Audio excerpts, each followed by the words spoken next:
Bail ఇచ్చింది NIA court.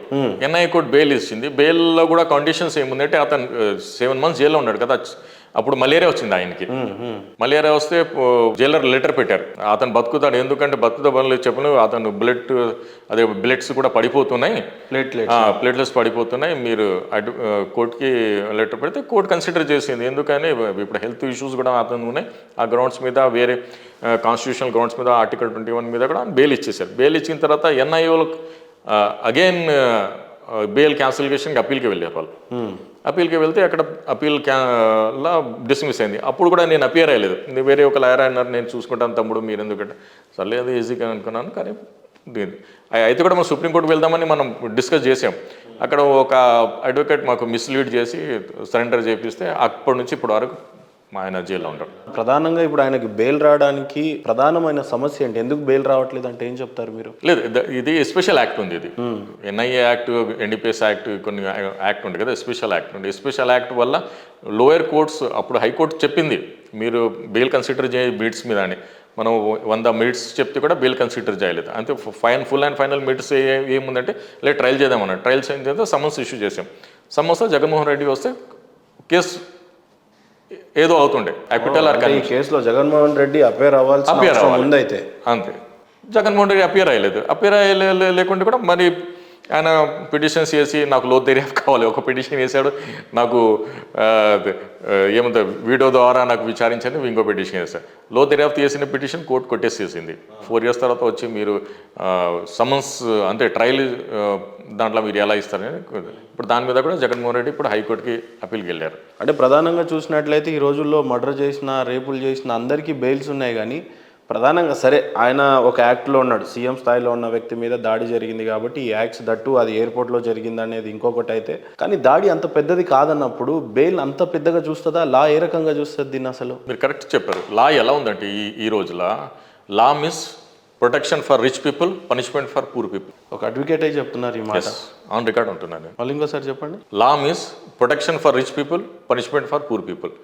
ఈరోజు సమాజంలో జైలు పాలైన వాళ్ళు మైనార్టీస్, దళితులు, ఆదివాసులు, వాళ్ళ మీదనే పనిచేస్తుంది, వేరే వాళ్ళ మీద పని చేయదు. మీరు చూసినట్లయితే ఒక ముస్లిం కమ్యూనిటీకి సంబంధించిన వ్యక్తి, వీళ్ళు శ్రీనివాస్ వాళ్ళు చూసినట్లయితే దళిత సామాజిక సంఘానికి లేదా ఆ వర్గానికి సంబంధించిన మనుషులు అనుకుందాం.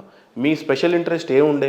ఎందుకు ఈ కేసుని టేక్ ఓవర్ చేశారు? వాళ్ళ దగ్గర చూసినట్లయితే ప్రధానంగా ఫైనాన్షియల్ కూడా లేదు. అసలు ఎందుకు మీ ఇంట్రెస్ట్ ఏంటి దీంట్లో? మీరు ఎందుకు టేక్ ఓవర్ చేశారు ఈ కేసుని? అంటే చిన్నప్పటి నుంచే నాకు దళితులు అంటే చాలా వాళ్ళ మీద సానుభూతి ఉంది. విక్టిమ్ ఉన్నారు వాళ్ళు, సమాజంలో చాలా సంవత్సరాల నుంచి విక్టిమ్ ఉన్నారు.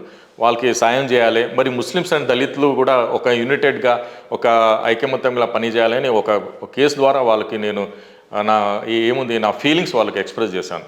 అదే ఎందుకంటే ఈ సమాజంలో దళితులు, ముస్లిమ్స్ అండ్ ఆదివాసులే విక్టిమ్స్ ఉన్నారు, లేకుంటే ఎవ్వరు లేదు. ఈవెన్ దో ఈ మాట నేను చెప్పేది కాదు, ద్రౌపది ముర్ము కూడా చెప్పారు.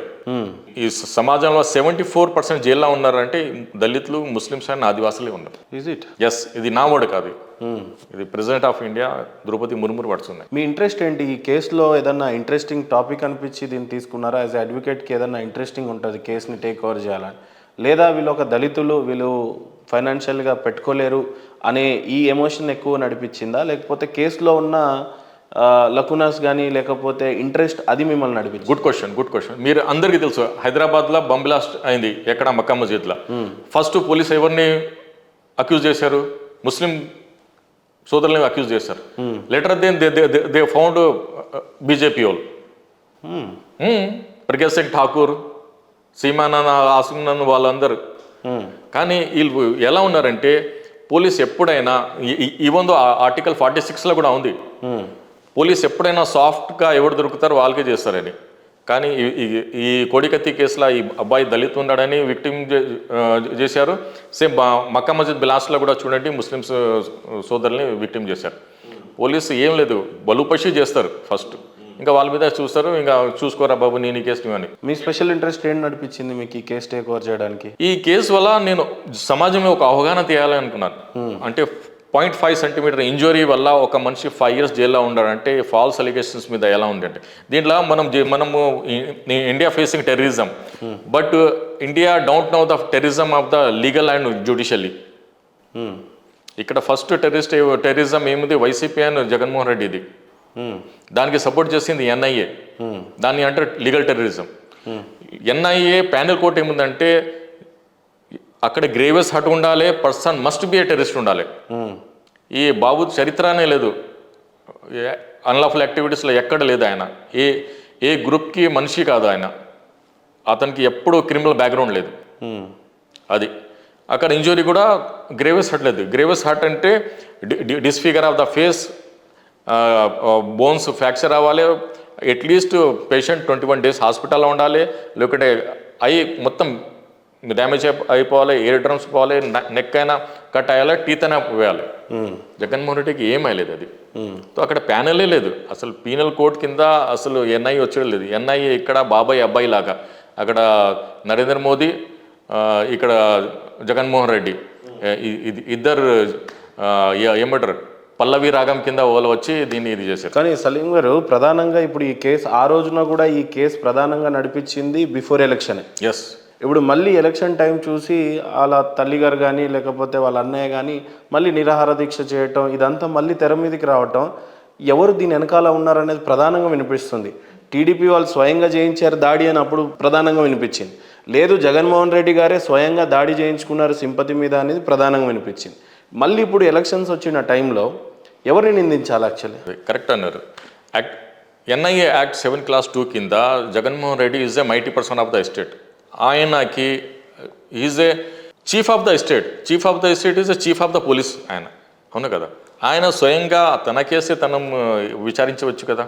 మరి ఎన్ఐ మీద ఎందుకు నెట్టిస్తున్న దాంట్లో లోతు దర్యాప్తు లేదు. దాని మీద కూడా మనం జగన్మోహన్ రెడ్డి మీద డిస్క్వాలిఫికేషన్ పిటిషన్ కూడా ఎన్నికి రైట్ కూడా ఉంది నాకు. ఎందుకంటే ఐఎమ్ ఏ విక్టిమ్ ఆఫ్ నా క్లయింట్ విక్టిమ్ ఉంటాడు.